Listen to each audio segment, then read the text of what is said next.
உங்கள் பையன் hospital admit ஆகி 1 வாரம் ஆச்சு. தனியாக என்ன செய்கிறான்னு தெரியல. ஒரு போய் பார்த்து வந்துடலாமே. இந்த மூஞ்சி வச்சுட்டு அவனை போய் பார்க்க சொல்கிறீங்க? அவனை போய் பார்த்தா முதல்ல அவளை என்ன பண்ணீங்கன்னு தான் அவன் கேட்பான். அதுக்கு உங்ககிட்ட பதில் இருக்கா?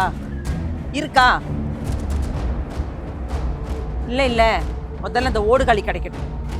நேரம் எங்கே இருக்காளோ என்ன பண்ணுறாளோ. கனிகா டமாட்டோ ஒன்னிய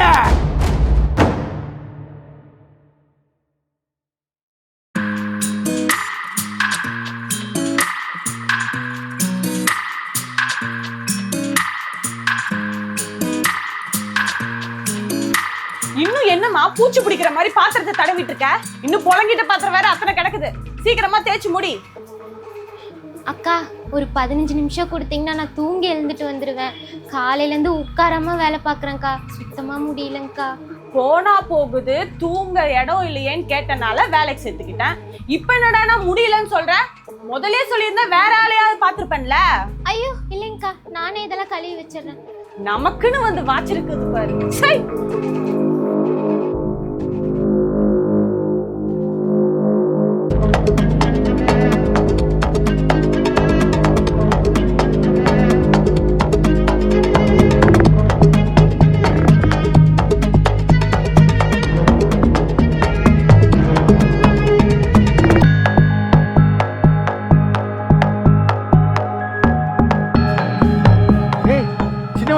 பெரிய எப்படா இருக்கா? டாக்டர், என் பையன் நல்லா இருக்கான்ல? அது வந்து நல்லா தான் இருக்காரு.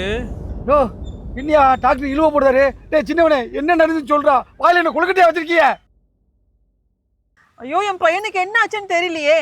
உங்க மூத்த பையன் செத்துட்டான்னு நினைச்சுக்குங்க.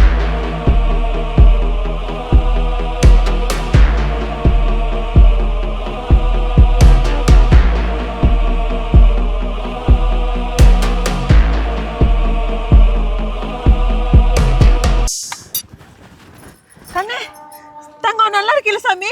உனக்கு ஒன்றும் ஆகல இல்ல? நல்லா தான் இருக்கா என் பையன். விடு, அவனை ஒரு கை பார்த்துக்கலாம். இதுக்கு மேல என்னங்க ஆகணும்? டாக்டர் என்னையா சொல்ற? மொத்தமா போச்சு. நீ வாயை மூடுறா. டேய் சின்னவனே, வாயை திறந்து என்ன நடந்துச்சு சொல்லி சொல்லடா. பா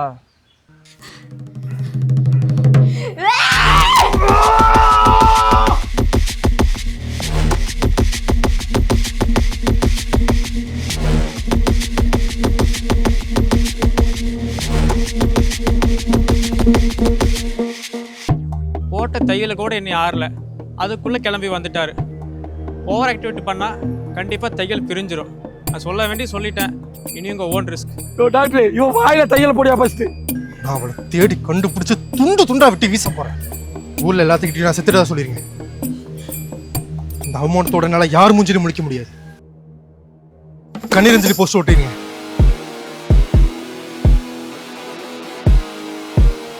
நீ அங்கேயே எரிச்சதா சொல்லிருங்க. டேய், உனக்கு என்ன பைத்தியம் இது பிடிச்சிச்சா? ஏன்டா இப்படி பேசிட்டு இருக்க? சொல்றது செய்யுமா. ஏய், ரொம்ப கத்தி பேசாதடா. தையல் விட்டு போறா. கிடைக்கிற வரைக்கும் எனக்கு தூக்கம்.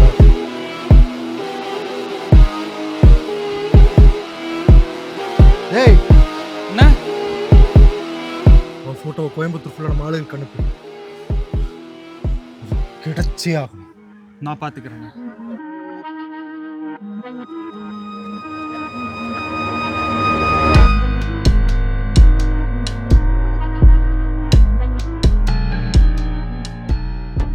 ஐயோ, ஏய் என்னடி ஆச்சு? ஏய் எதுக்குடி இப்படி அழுகுற? ஏய் நிறுத்துறீ. வேலை போயிடுச்சா? இல்ல. செத்து போன பாட்டி மறுபடியும் செத்து போயிட்டாங்களா? இல்லடி. ஏய் நிறுத்துறீ. எதுக்குடி சும்மா அழுதுட்டே இருக்க? என்னன்னு சொல்லு.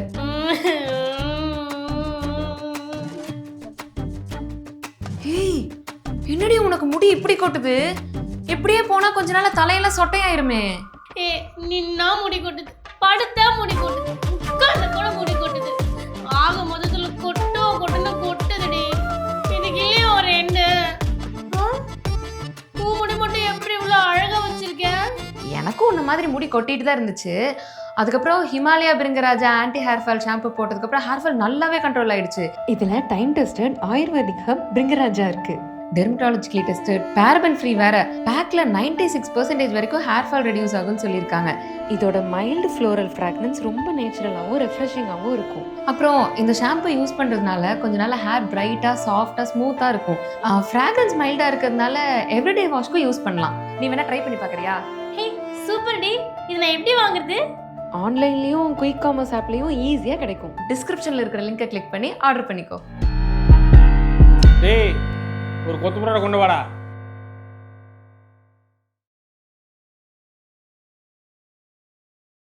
இந்த பொண்ணு எங்ககிட்ட இருந்து தப்பிச்சு கோயம்புத்தூர் ஓடி வந்துட்டா. எங்க இருந்தாலும் தேடி கண்டுபிடிச்சு கொடுங்க. நீங்க கேட்டதை விட டபுளாவே தரேன்.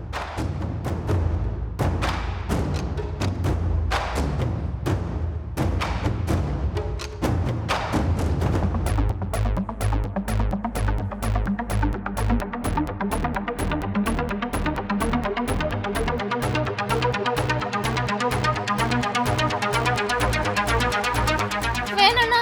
ஏய் வாடி. வேணாண்ணா. ஏய் வாடி. ப்ளீஸ் நான் சொல்றத கேளு வா.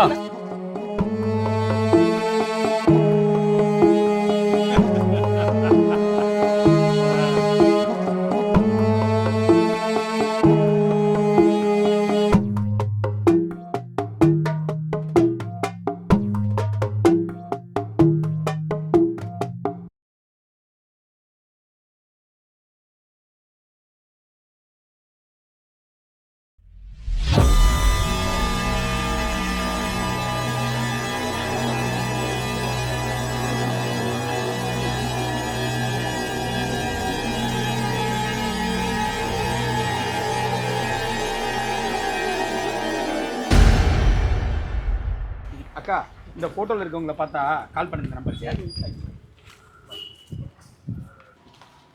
ஹலோ, இந்த போட்டோல இருக்கிற பொண்ணை எங்கேயாச்சும் பார்த்தீங்கன்னா இந்த நம்பருக்கு கால் பண்ணுங்க.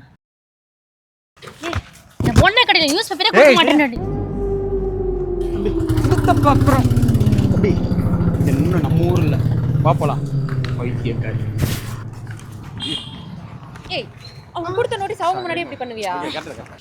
ஏய் நான் ஏதோ ஆஃபர் நோட்டீஸ் கொடுக்கணும்னு நினைச்சிட்டேனேடி இத. ஏய் கொண்டாடி அத. ஏன் கவனத்தை எங்க வச்சுட்டு வேலை பார்த்துட்டு இருக்க? கொதிக்கிற குழம்பு எடுத்து கையில ஊத்தி இருக்க. அந்த ஆள் என்னடானா கோச்சிட்டு போயிட்டான். ஒரு நாளைக்கு அவன் 10 பரோட்டா திம்பான். இப்போ எனக்கு நஷ்டம் தானே. ஏய் வேணும்டி கம்மன் இருக்கு. ஏய் உன் சங்காத்தமே வேணாம். தயவு செஞ்சு இங்க இருந்து போயிரு. எதுக்குங்க இப்படி மிரட்டுறீங்க? ஹோட்டலுக்கு வந்து நான் ஊருக்கு புதுசு, எனக்கு வேலை ஏதாவது கொடுங்கன்னு என்கிட்ட வந்து கேட்டா. சரி போனா போகுதுன்னு வேலைக்கு சேர்த்துக்கிட்டா வேலையும் செய்ய மாட்டேங்கிறா, ஒண்ணும் செய்ய மாட்டேங்கிறா. போய் தொலைனாலும் போய் தொலை மாட்டேங்கிறா. அதுக்குன்னு இப்படிதான் பிஹேவ் பண்ணுவீங்களா? உங்களுக்கு சென்ஸ் இல்ல? ஐயோடா, நல்லது பண்ணணும்னு நினைச்சா கடைசியில் நம்மளுக்கு தானே உபத்திரமா வந்து நிக்குது. நீங்க கிளம்புங்க மகாராணி.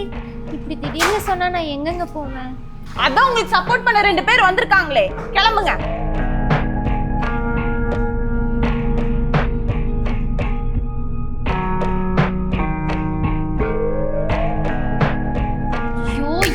போனாலும் நம்மளே சுத்திட்டு வந்து தொலையுது. உன்னை யாரை ஃபெஸ்டிவல் கூட்டி வர சொன்னா? இப்போ என்ன பண்ண போற? ஏய் பாவண்டி, நீ தான் பார்த்தல, எப்படி அப்படியே விட்டுட்டு வர முடியும்? திரும்ப போறதுக்கு பஸ்ஸுக்கு கூட காசு கொடுத்துறேன். தயவு செஞ்சு இங்க இருந்து போயிடுமா தாயே. திரும்ப போனா நான் செத்துருவேங்க. எதே? இல்ல, திரும்ப போனா எனக்கு கொன்னுடுவாங்க. திரும்ப போனா கொன்னுடுவாங்களா? என்ன சொல்ற? கொஞ்சம் புரியுற மாதிரி சொல்லு. எனக்கு அப்பா அம்மா கிடையாது. நான் சின்ன வயசா இருக்கும்போதே 2 பேரும் தோட்டத்துல வேலை பார்க்கும்போது கரண்ட்ல அடிபட்டு செத்துட்டாங்க. என்னை அத்தையும் மாமாவும் தான் படிக்க வச்சு பார்த்துக்கிட்டாங்க. எனக்கு 18 வயசு வரும்போது தான் தெரிஞ்சிச்சு என்னைய பார்த்துக்கிட்டாங்க. இங்கே பாருங்கம்மா, உங்கள் மச்சனோட சொத்து எல்லாமே அவர் பொண்ணு பேரில் தான் இருக்குது. அவங்கள யார் கல்யாணம் பண்ணிக்கிறாங்களோ அவங்க தான் முழுசாக அனுபவிக்க முடியும்னு எழுதி வச்சுட்டாங்க. நாசமா போச்சு. என் பையன் தானே அவளை கல்யாணம் பண்ணிக்க போறான். கல்யாணத்துக்கு அப்புறம் என் பையன் பேர்ல மாத்திக்கலாம்ல. வாய்ப்பே கிடையாது. அவன் செத்துட்டா? இல்லை புரியல. அவளை கல்யாணம் பண்ணதுக்கு அப்புறம் அவன் செத்துட்டா? அப்புறம் என்ன, அதுக்கு உரிமை கொண்டாடுற ஒரே ஆள் நீங்கள் மட்டும்தான். நீங்கள் தான் அதை அனுபவிக்க போகிறீங்க. சேஃப்டிக்கு ஒரு பிள்ளையை பெற்றுக்குங்க. அதுக்கு என்ன வைக்கல, பொண்ணுக்கு 2 பிள்ளையா பத்துட்டா போச்சு, நீ பத்து போடுறா. அதுக்கு முதல்ல கல்யாணம் பண்ணணும். சீக்கிரம் கல்யாணத்துக்கு ஏற்பாடு பண்ணுங்க. அதுக்கப்புறம் எனக்கு கல்யாணம் பண்ணிக்க சொல்லி ரொம்ப கொடுமைப்படுத்தினாங்க. நான் தான் எங்கே போகிறதுன்னு தெரியாமல் இங்கே ஓடி வந்துட்டேன். இதுதான் பிரச்சனையா இல்ல வேற ஏதாவது பண்ணிட்டு வந்துட்டியா? ஐயோ, வேற எதுவும் பண்ணலங்க. பேசாமல் போலீஸ் கம்ப்ளைண்ட் கொடுக்கலாம்ல. அவங்களுக்கு இருக்கிற வசதிக்கு ஒன்றும் பண்ண முடியாது. இங்க பாரு, வேலியில போற ஓனானா வேட்டியில விட்ட கதையா இருக்கு. இப்ப நமக்கு இருக்கிற பிரச்சனைக்கு இதெல்லாம் தேவையா? பேசாம அனுப்பி விட்டுரு. இங்கே பாருங்கள், உங்கள் சுச்சுவேஷன் எனக்கு நல்லா புரியுது. ஆனால் உங்களுக்கு ஹெல்ப் பண்ணுற சுச்சுவேஷன்லேயும் நாங்கள் இப்போ இல்லை. நீங்கள் வேணால் ஒன்று பண்ணுங்கள், உங்களுக்கு தெரிஞ்சவங்க யாராவது இருந்தால் சொல்லுங்கள், நான் உங்களை அங்கேயே கொண்டு போய் விட்டுடுறேன். எனக்கு யாரையும் தெரியாதுங்களே. தேஞ்சு போன ரெக்கார்டோட்டம் எனக்கு தெரியாது தெரியாது தெரியாது. வேற என்னதானே தெரியும் உனக்கு? இங்க வந்து எங்க உயிரை வாங்கிட்டு. கோவப்படாதீங்க, எங்கள் அப்பா அம்மாவுக்கு தெரிஞ்சவங்க மதுரையில் இருக்காங்க, அங்கே போனால் எனக்கு ஹெல்ப் கிடைக்கும். சரி, ஓகே. அப்போ நான் உங்களை மதுரைக்கு ட்ரெயின் ஏற்றி விட்டுட்டுமா? அப்பாடா, இது குடி, செலவுக்கு வச்சுக்கோ. கையில் ஃபோன் கூட இல்லை, அங்கே போய் எப்படி அட்ரஸ் கண்டுபிடிப்ப? இல்லைங்க, எனக்கு அந்த ஊர் பேர் எல்லாமே தெரியும், நான் பார்த்துக்கிறேன். அண்ணி, அட, இவ்வளோ தூரம் ஹெல்ப் பண்ணியிருக்கீங்க, இதுவே பெரிய விஷயம்.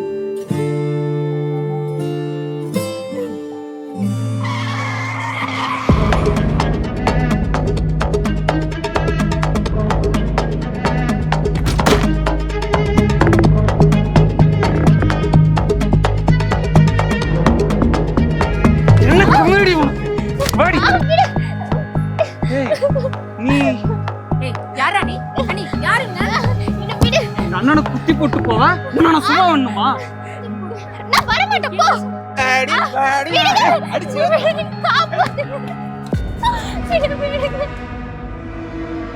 காப்பாத்துங்க.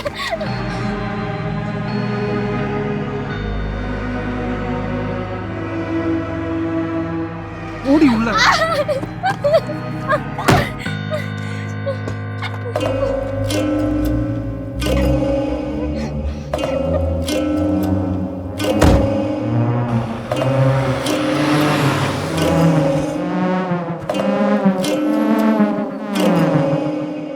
வாழ்க்கையில மறக்க முடியாத வழியை கொடுத்துட்டு எப்படி உனக்கு மறந்துச்சு? நீயோ அதை அனுபவிக்க வேண்டாம்?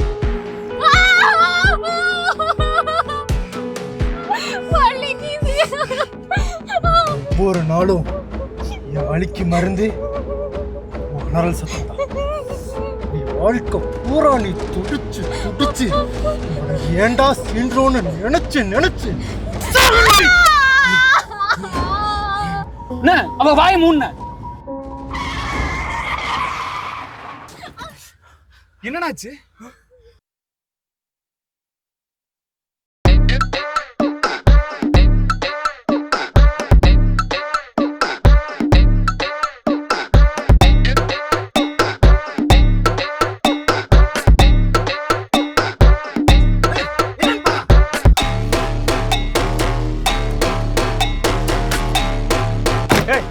என்னடி பிரச்சனை?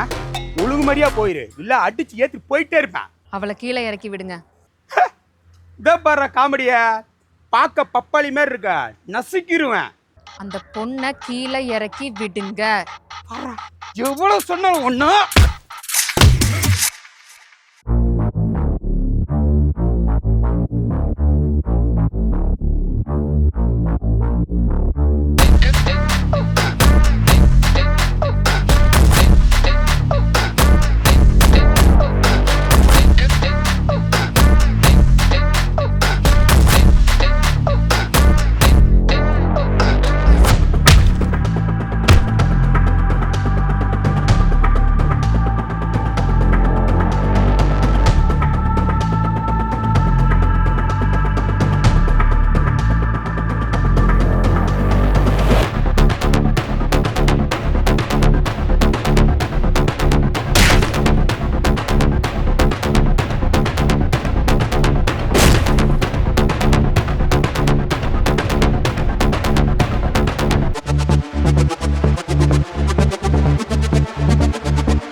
ஓவர் ஆக்டிவிட்டி பண்ணால் கண்டிப்பாக தையல் பிரிஞ்சிடும்.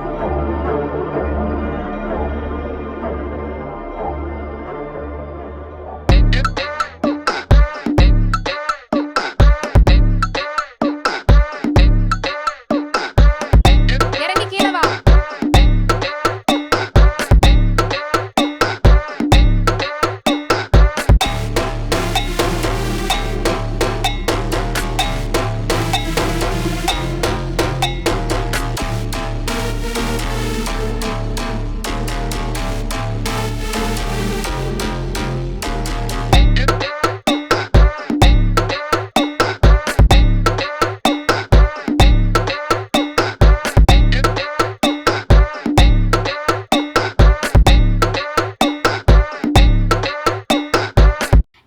பிடிச்சிருந்துச்சுன்னா கீழே இருக்கிற பட்டனை கிளிக் பண்ணி சப்ஸ்கிரைப் பண்ணிக்கோங்க. எங்களோட அடுத்த வீடியோ பார்க்க இங்க கிளிக் பண்ணுங்க.